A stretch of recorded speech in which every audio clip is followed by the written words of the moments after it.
Somebody tell me, how does this turn on? Am I on? Am I rolling? Okay, I think so. Hi. Hello. Thanks for tuning in out there. We have been working really hard on this for a long time, an excessively long time, an unimaginably long time, an excruciating amount of time, and we've had to make a few adjustments along the way. Where did the time go? Really? I don't know. One morning you wake up and you're like, we gotta put on a show. So here it is, our monologue show. Now, before we begin, please don't send this video out to anyone in order to mock these kids. If you really want to post something on social media to humiliate them, I have some really good rehearsal footage. Really, some really good stuff. $5 for 30 seconds. I gotta pay bills too. Just kidding. Not really. I'm learning to live without money, you know, and food, and my car's 14 years old. I love being a teacher. Really, I do. I would do this for free. I almost already do. But today is not about me. It's about celebrating these beautiful, beautiful children. Some of them have worked really hard on this. Others, not so much. So, here we go with our monologue show. Oh, man. Where's the sound?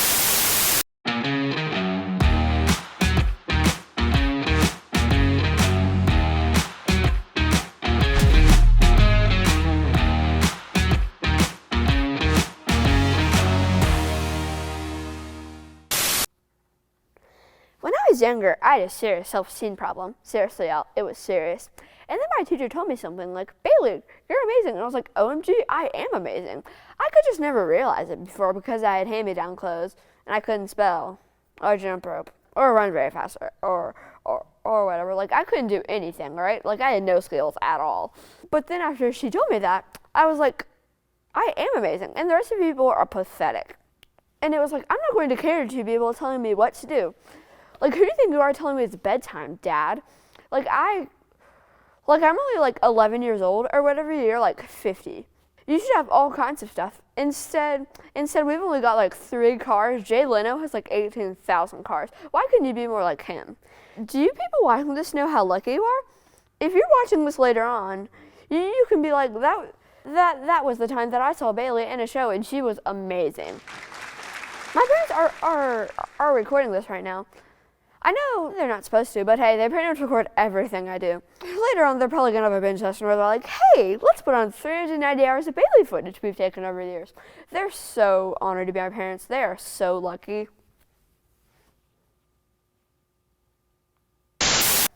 I'm supposed to be next. I think, am I? Is it my turn? I was supposed to go, but then Bailey jumped in. I moved here this week, so I guess people have been working on this for a while, so,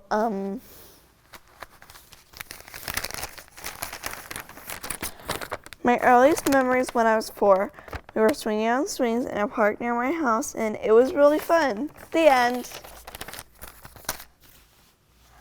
Is that enough?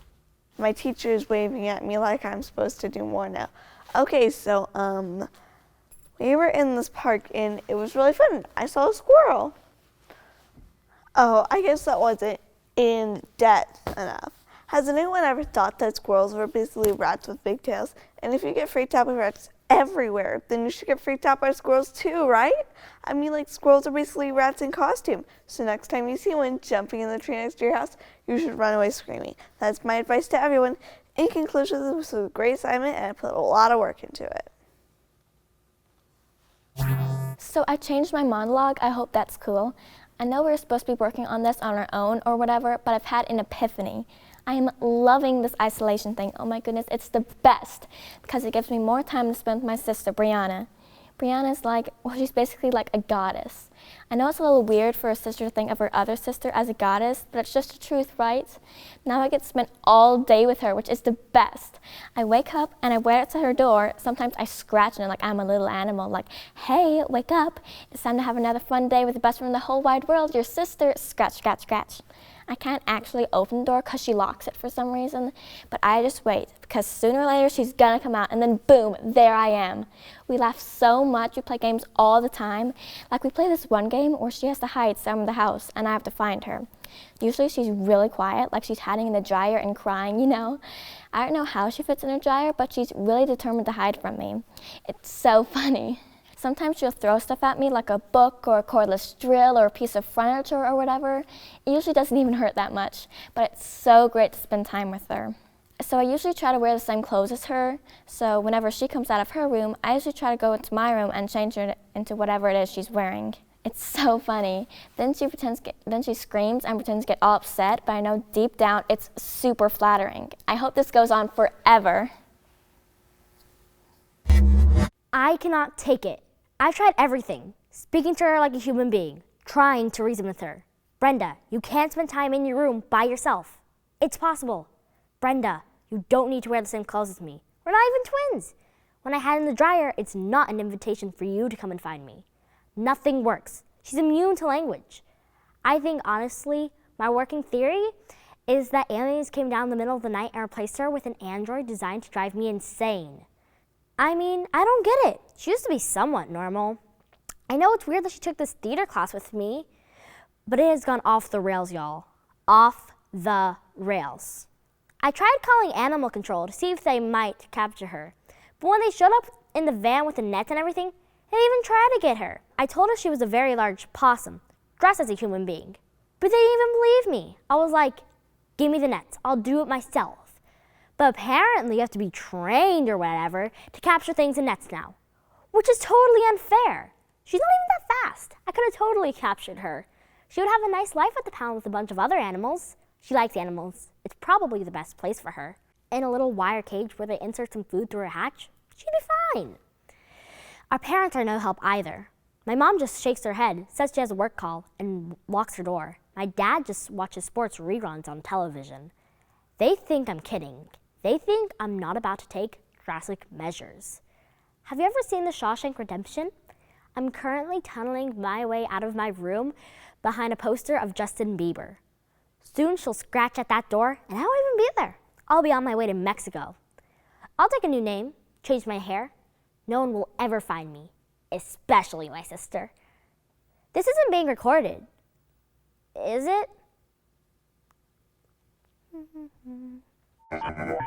Isn't it funny how the voices in your head talk to you sometimes? I have two, actually. My first one, my favorite one, is Taylor Swift. I know, right? Crazy. It's so great having Taylor Swift in my head, though. She's always like, you are a strong woman, and don't you forget it. I love her. It's like she's sitting on my shoulder and saying things like shake it off all the time. It's magical. Then I imagine taking Taylor home and showing her my life. Like, this is it. And she'll be like, yay, your life is so awesome. We're such great friends. But sometimes I worry that Taylor's getting bored, because I'm just an ordinary person. I'm not some big fancy superstar or whatever. And I know she says good things about my clothes, but she's probably thinking, no one even designed this. This is from the Gap. Who wears clothes from the Gap? So that's when I like to tell her.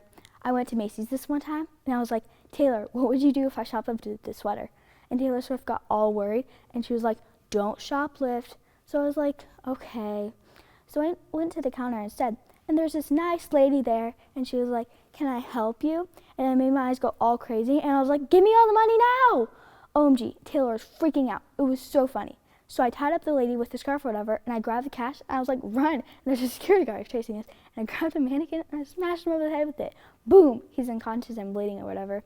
And there's this alarm that sounds like, wee-oo, wee-oo.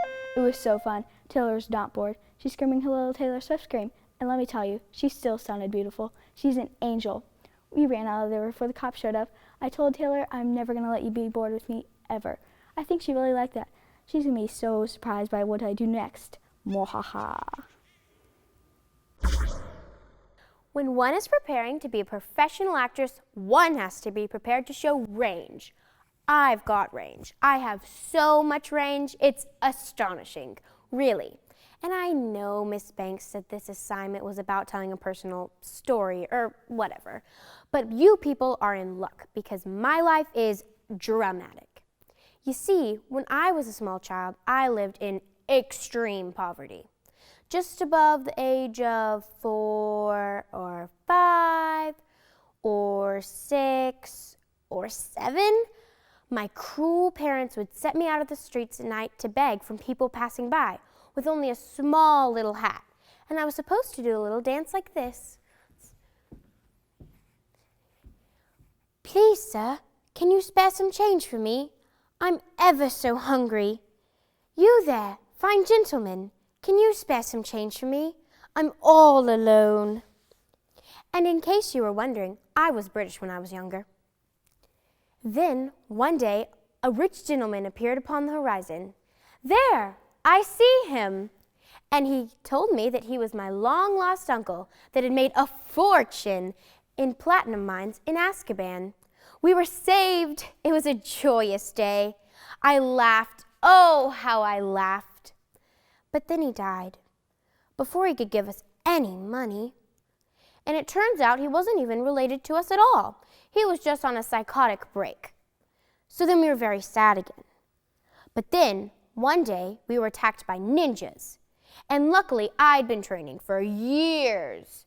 So I said to them, ninjas, if you want to get to my family, you have to go through me. And I'm not that very easy to be gone through. And I defeated them. Then I went incognito and was enrolled in this school. Happy again, but sometimes sad. But ready, always ready for more ninjas. Thank you.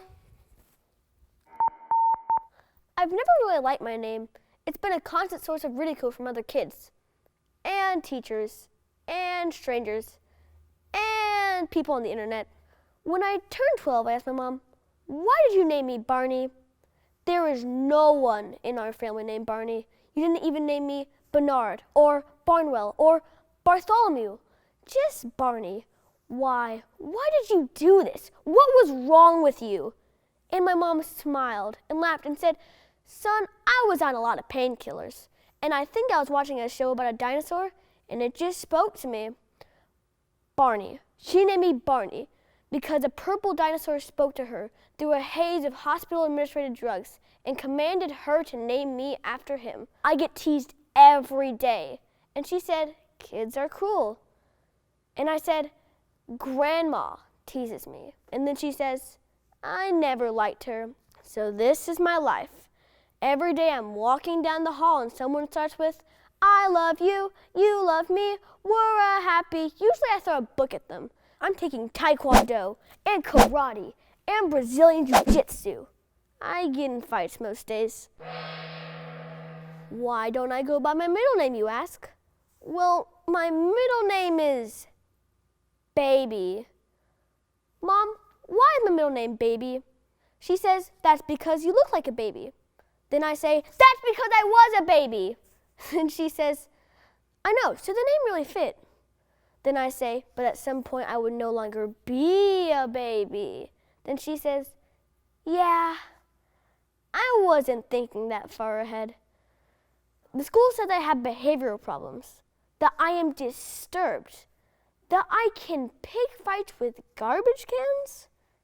Yep, sure, absolutely. Barney, Baby. So I'm counting down the days till I turn 18 so I can change my name to something like Cool Mo D or Sir Mix-a-Lot. No one makes fun of those guys. Mrs. Banks told us you had to be truthful monologues. So here's mine. 100% true, and I promise you I'm not lying. Some people have talents. Some people don't have any talents at all. I'm not one of those people. In the second category, the people without talent, I have talent. You know what I do in my spare time? I'm a human cannonball. You think it's scary being a human cannonball? You think my mom worries about me? No, she loves it. You see, she's actually the one that suggested it for a career. She knew that I was special because of how fast I was born. Apparently, the umbilical cord just snapped like a rubber band, and I went shooting down the halls. The doctors just stood there, stunned, until one guy started a slow clap. From that point on, I was hooked. I was the child prodigy human cannonball. People would rip me out for birthday parties. Instead of piñatas, they would shove me into a cannon and fire me at a brick wall. I loved it. The fans, the cheering, the gunpowder. I flew so high, like a golden rainbow of awesome.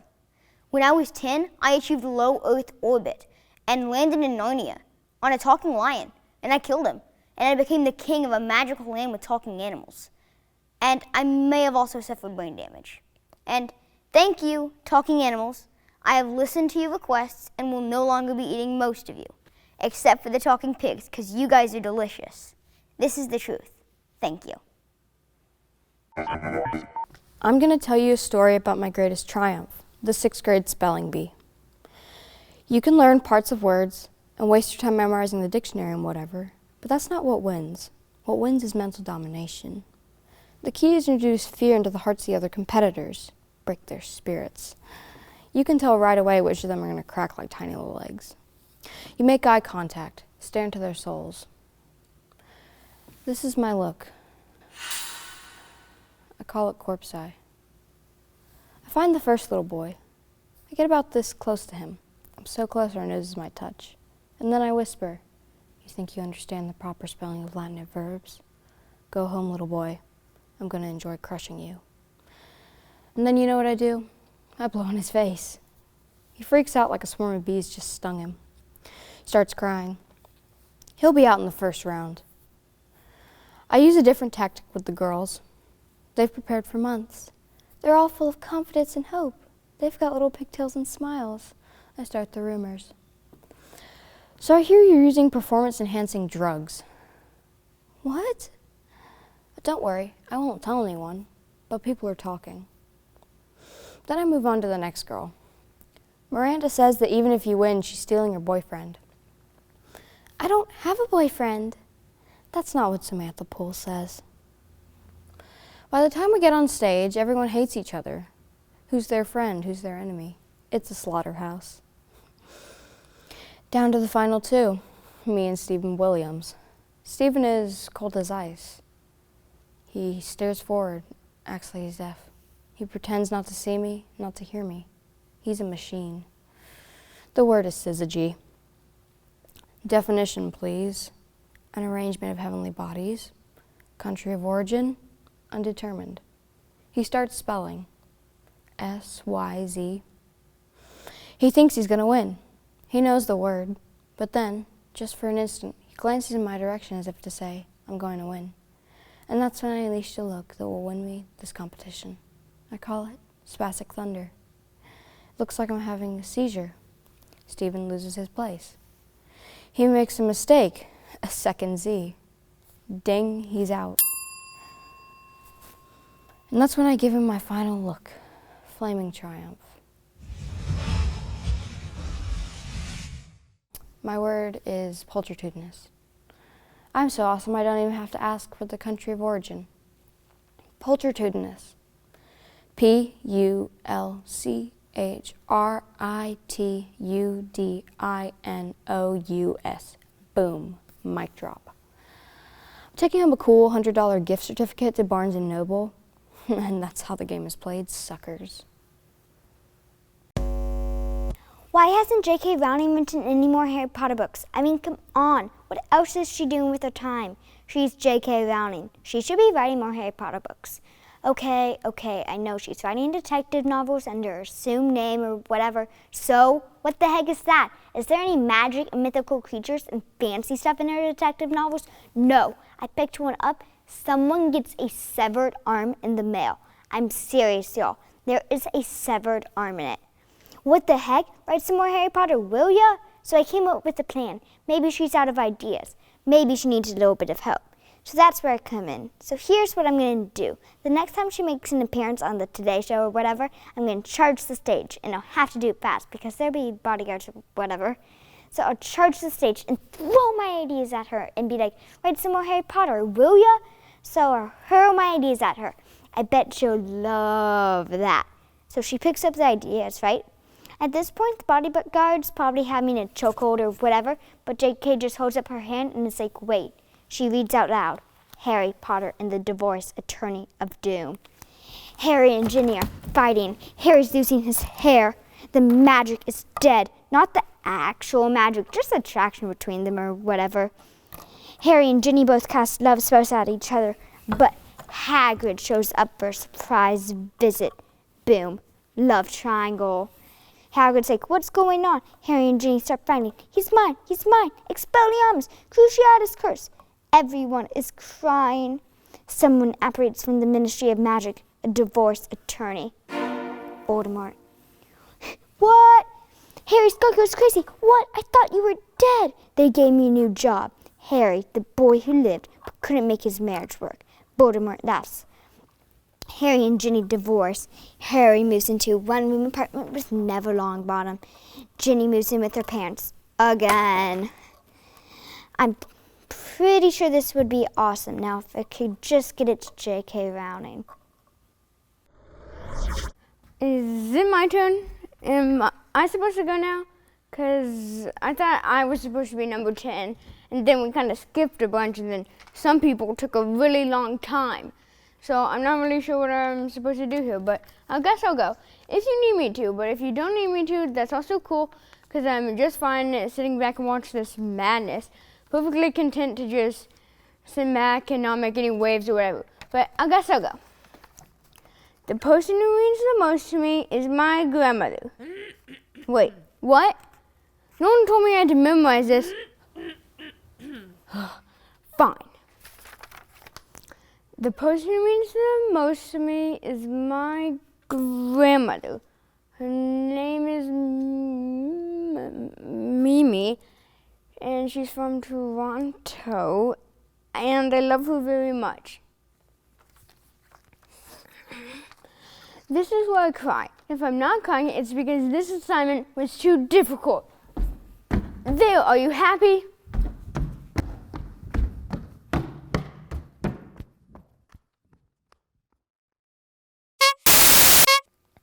Some people haven't experienced tragedy. Some people live lives of comfort and joy, like the Christmas song, Tidings of Comfort and Joy. I'm not one of them. I've endured hardship. I've been to the mountain and I've reached the summit. You see, I have an iPhone 7. At first I thought it was great. It was great. We had such a wonderful time together. I downloaded all kinds of apps. It was beautiful. But then I noticed more and more that my battery was running down faster and faster. At first I thought, it's just me. I'm imagining it. I'm looking at the past through rose-colored glasses. And maybe my phone doesn't have the zip it used to. Maybe the spark isn't quite as intense. But I still love it. And we had such a great time together. We bonded. But we fought more and more. I wanted to spend an hour watching a video on my phone, and my phone would die halfway through a movie. What is that? What are you doing to me? Don't you know that this is our special time together and you're ruining it? Don't you care about my feelings anymore? More and more, it just sat there, lifeless. You don't care, do you? You're tired all the time. No response. I'll show you. I'll get a new phone, a younger phone. Would you like that? Is that what you want? I see people with new phones all the time. They're so happy. They're happy like we used to be. You're driving me into another phone. But I can't do it. I love my phone. I wish I didn't. I wish that I could separate my feelings and say, the thrill is gone. You're old. You need to be replaced. But I'm not that kind of person. So I stand here with this phone I used to love. This phone that I'm stuck with. I'm seeing a counselor. We're going through some strategies for extending battery life. I don't have a lot of hope that those are going to work, though. Why can't we have what we had? Oh, sure, you're hibernating again, aren't you? You probably didn't even hear a word I said. Typical. How does this...